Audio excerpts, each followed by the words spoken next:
د افغانستان مخکنی ولسمشر ډاکټر محمد اشرف غني په اړه لنډ وضاحت چې ولې افغانستان پرېښودلو پر اوسنی نظام کې د اسلامي امارت مثبت اغېز څه دی او د واکمنېدو پر مهال د افغانستان لپاره څه وکړل. دا ټول معلومات را سره په همدې ویډیو کې وګورئ او خپل واک پلس چینل هم سبسکرایب کړئ.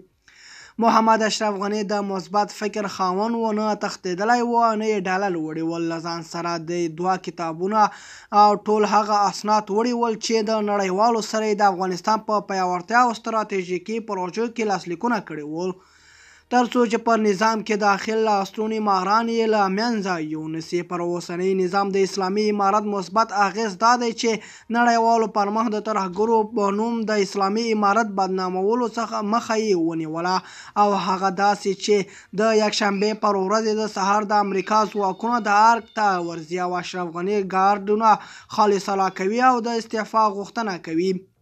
اشرف غني اصولي کار کوي، په ځواب کې ورته وایي چې تاسو زما ځای ناسته راولئ نو زه به استعفا ورکړم او ارګ به ورته وسپارم. د امریکا ځواکونه لا جواب کېږي له ارګ څخه درومي. نو دې وخت کې طالبان د کابل ښار دروازو ته رسېږي او هلته خپل مشرتابه له امر سره سم د مافیاوي کړیو په لمسون کابل ښار کې ګډوډي جوړېږي. ښه مثال همایون و چې ځان یې د اسلامي امارت له لوري د کابل قومندان امني په توګه معرفي کړی و چې د طالبان په دې ارتباط خبر هم نه و.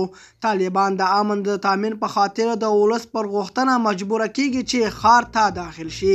دلته اشرف غني ځان ناسته شتون نه لري چې واک ورته وسپارل شي. مافیا کړیو د توطیه جوړوي چې ورځې پر جریان کې یا د شپې د طالبانو په جامه کې ارګ ته ننوځي، اشرف غني ووژني، طالبانو بدنامه کړي او نړیوالو ته یې په ترهګرو معرفي کړي. مګر اشرف غني له فکر کار واخیست او ځان او امان کې کړ او هم یې طالبان له نړیوالو پر مخ د ترهګرو ثابتولو څخه وساتل. اشرف غني د امریکا د ناټو د تللو پر مهال له دوی څخه پاتې کېدلو غوښتنه ځکه ونه کړه چې نه یې غوښتل افغانستان کې نوره جګړه دوام وکړي او تاسیسات روان فوز منحل او ولس په ووژل شي.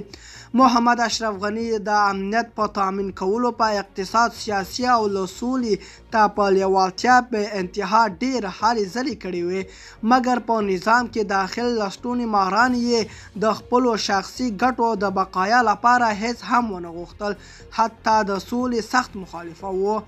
محمد اشرف غني 40 کلنه جګړه پر 2 کالو مهاره له منځه یوړه او کله چې په افغانستان کې جګړه زور واخیست، محمد اشرف غني وویل تاسو صبر وکړئ، پر 6 میاشتې کې به افغانستان کې داسې امن وي چې یو ټک به هم لا ونه شي.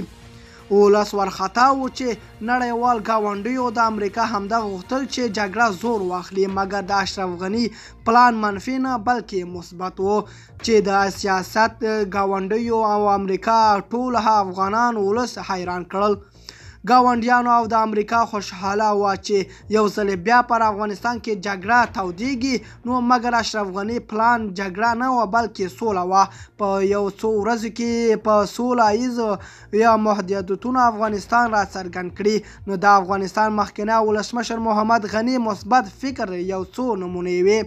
دوستانو دغه و زموږ د نن ورځې چمتو کلی خبر، تر بیا ښه وخت.